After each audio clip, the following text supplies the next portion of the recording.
Hello and welcome to the Inside FCA Podcast. I'm Ozge Ibrahim, and in this episode I'll be speaking to FCA Consumer Policy Manager Richard Wilson about the consumer understanding outcome in the new Consumer Duty. The FCA wants firm communications to support and enable consumers to make informed decisions about financial products and services. So I'll be asking Richard what is expected from firms ahead of implementation of the duty in July 2023. Hello and welcome, Richard. Hello. Can you explain the consumer understanding outcome in the new Consumer Duty? Yeah, of course. The consumer understanding outcome is about how firms communicate with their customers.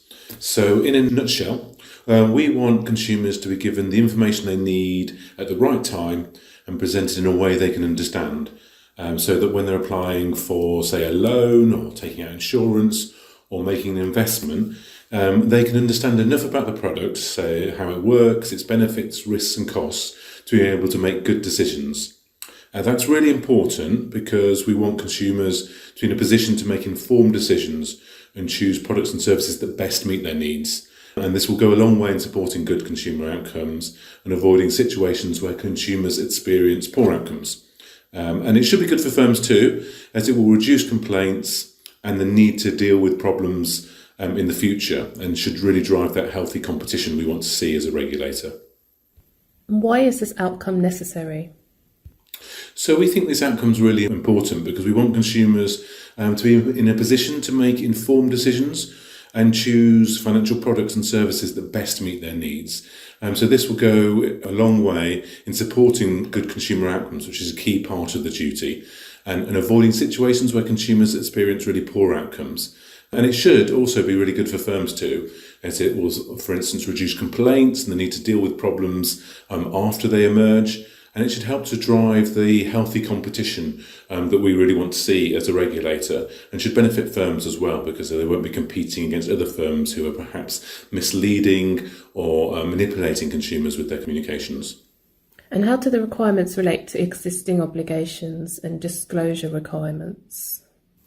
Yeah, so we know that there are already lots of disclosure requirements across different sectors in our rules and in legislation that are designed to help support consumer decision making. And obviously firms should continue to comply with those sector-specific disclosure obligations. But then under the duty, what firms need to do is to take a step back, consider their approach more holistically and ask themselves, is there more we need to do to support good customer outcomes? So it might mean, for instance, rethinking how some of those mandatory communications are presented to make them more effective. So this might mean taking a layered approach to communicating, so considering how to package up the information they provide and really help consumers navigate through, perhaps with some signposting. It could also mean providing simple, plain English explanations of any complex technical information or industry jargon that's in the mandatory communication. We know that this type of language, more complex language, can confuse consumers and cause them to disengage. So there's an opportunity there to make those communications simpler. And there's a lot of research showing how simplifying information, making the key points easy to access and digestible, can really improve customer outcomes. And we cite some of this research in our guidance that we published on our website. And so you're talking about quite tailored communication there. Should they meet the individual needs of each customer? Well, I think it's important to say that we don't expect every single communication to be tailored to meet the individual needs of each customer. That's simply unrealistic. But we do expect firms to consider the information needs of target recipients. So to taking things into account such as what is the purpose of the communication? Who is it going to? What do they need to know? How can we engage those particular customers with information that's relevant to them? What we've seen in the past is firms write really generic communications, probably for operational efficiency. The problem is those are the communications that are often overlooked because it's not obvious to the customer why they're addressed to them, and they have to wade through lots of text to find information that is relevant to them. So communications like that are really unlikely to work to improve customer understanding and therefore to improve outcomes for consumers. So it's about firms understanding their customers and targeting communications appropriately to make them relevant and engaging. And what consideration should firms give to vulnerable customers? Well, linked to the previous question, again, it's about firms understanding their customers. So recognising that some will likely be in vulnerable circumstances and thinking about what they can do to support the good outcomes for them.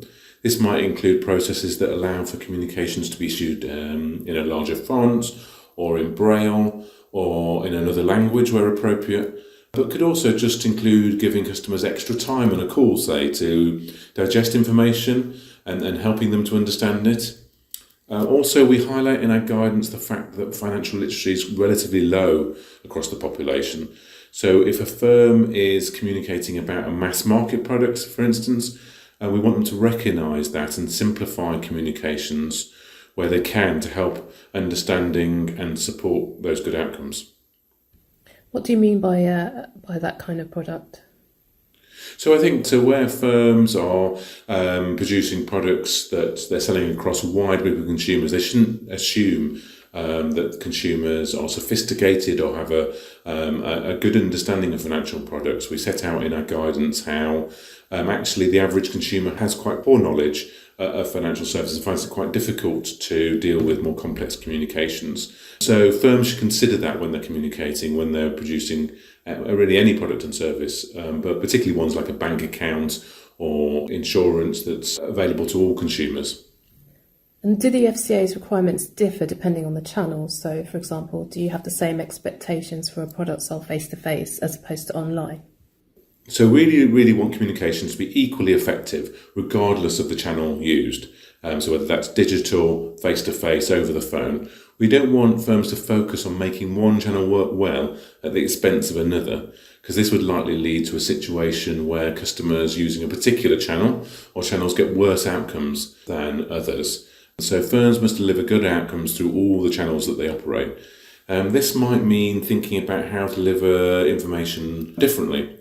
For example, one works well in a face-to-face setting may not necessarily work well online and vice versa. So in our finalised guidance in Chapter 8, we set out a lot of information in this area. So firms should think about that when they're testing and monitoring activity across different channels. And do these rules apply to existing customer communications? So from the 31st of July 2023, the rules will apply to existing products and services that are open for sale or renewal. This means the rules will apply to all communications relating to those products and services from the 31st of July. It doesn't matter if these are newly drafted communications or ones that have been issued for some time, they will all be covered. So yes, the existing communications will need to be reviewed by firms before those rules come into effect in July 2023 to make sure that they meet the new standards of the duty. But firms should pay particular attention to those communications that customers rely on to make decisions. This is often where consumer harm stems from, and this is where the rules really bite. So focus first on those communications that are really essential for protecting consumers from foreseeable harm. What expectations do you have around testing for consumer understanding? So are there any specific factors firms should consider? Yeah, so testing communications with consumers is obviously the best way of discovering if they are understandable as you want them to be. But it's not the case that every communication needs to be tested before it can be sent out.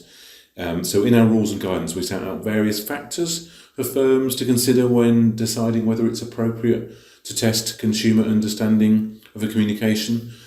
So key things to consider include sort of the purpose, context, timing and frequency of the communication. So does it prompt an important decision? Could it impact lots of consumers? Is the issue covered particularly complex and difficult to convey? So those are important things to think about. Also, the needs and characteristics of the customers the communication is aimed at. So are there more consumers in that group who may struggle to understand the communication to those consumers with characteristics of vulnerability, for instance? And obviously firms will also want to consider the urgency of the communication as well. So is it important to get that communication out quickly? Is it more important to do that than to take the time to fully test it before the first communications start going out? We don't want testing to get in the way of communications being timely, obviously, but we do think testing is really important. And how often should firms be testing communications? So we haven't been prescriptive about how often communications should be testing. Again, encourage firms to think about the factors I've just mentioned, like how important is the communication, how many consumers will be using it, what will the impact be, and obviously they need to keep monitoring communications as well to make sure that they are being effective, and I suppose where they see problems, that may be the time when further testing should be prompted. If they're going to make changes to the communication to try and improve it, then they'll want to perhaps redo the testing at that stage. Does the FCA have different expectations depending on the size of the firm then? Yes, we often get questions about what our expectations are for smaller firms. Obviously, we know smaller firms don't have the same testing capabilities and same resources as larger firms. And our rules and guidance are designed to flex to these differences and apply in a proportionate way depending on the type of firm in question. So we expect firms to take a proportionate approach in this area. So as a rule of thumb, consider any testing of communications or marketing you do for a purpose of maximising sales and revenue, and you should have a comparable approach to testing communications for the purpose of ensuring they support good outcomes.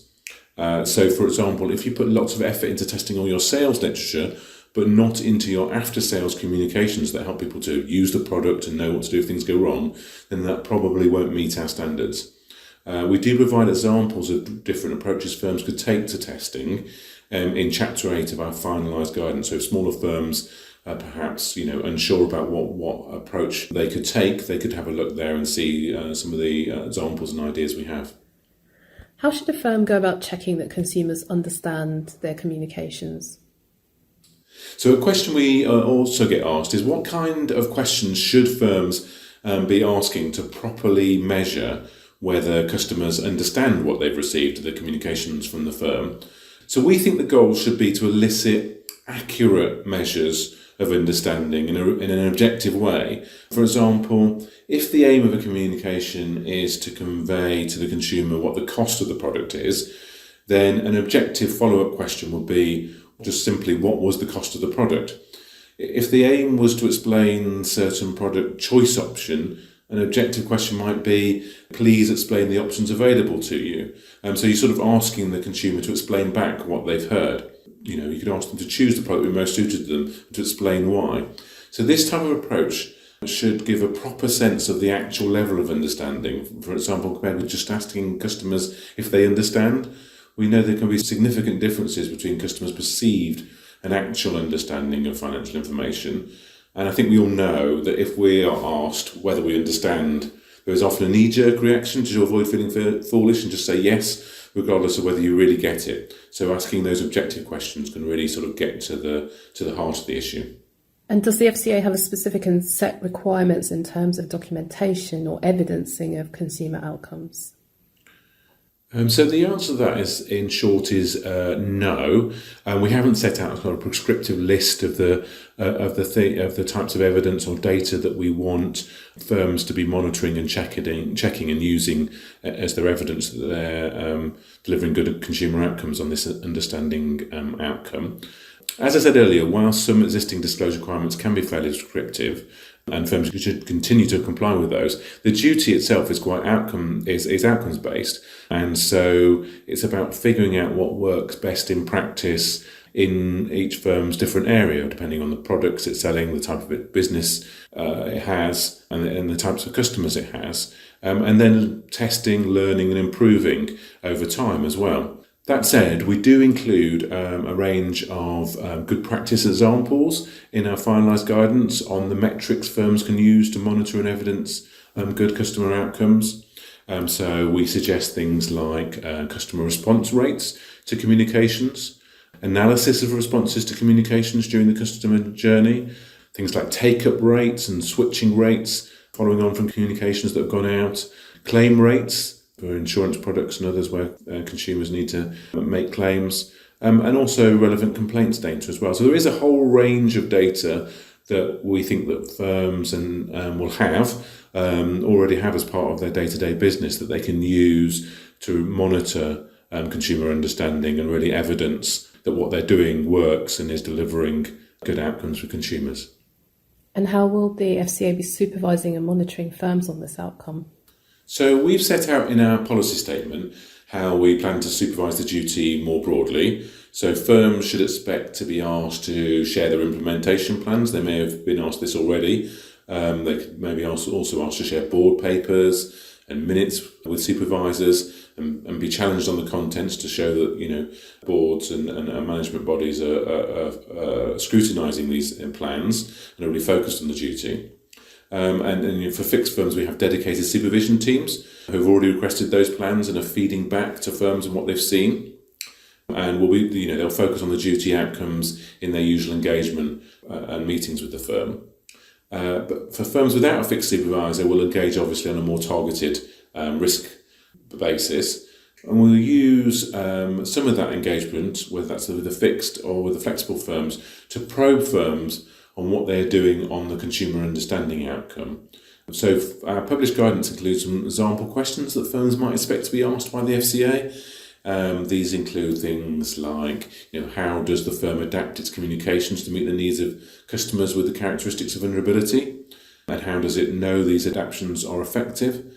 How does the firm ensure that its communications are equally effective across all the channels it uses? And how does it test that?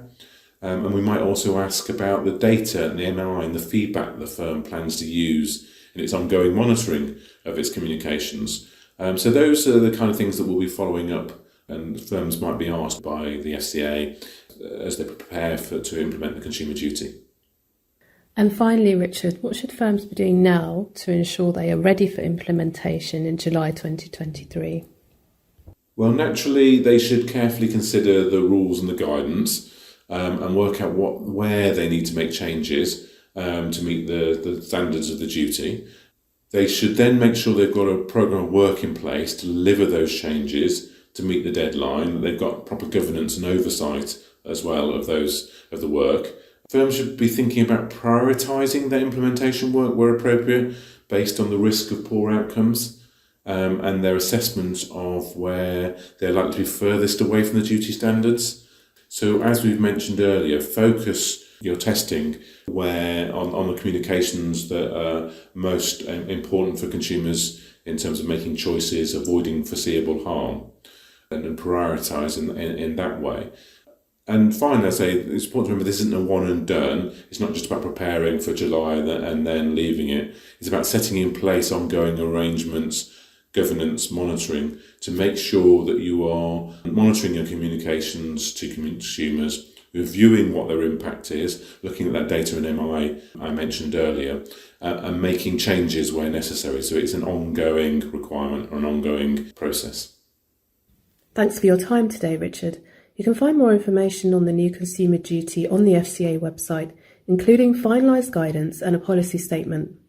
And our podcast series on the consumer duty will explore the different outcomes expected of firms ahead of implementation. I'm Ozge Ibrahim. Thank you for listening. Join us again soon on the Inside FCA Podcast. The Inside FCA Podcast shines a light on all aspects of work at the FCA, featuring experts covering important topical subjects affecting both financial services firms and consumers. Subscribe to our channels to stay up to date and listen to the latest episode of the Inside FCA Podcast.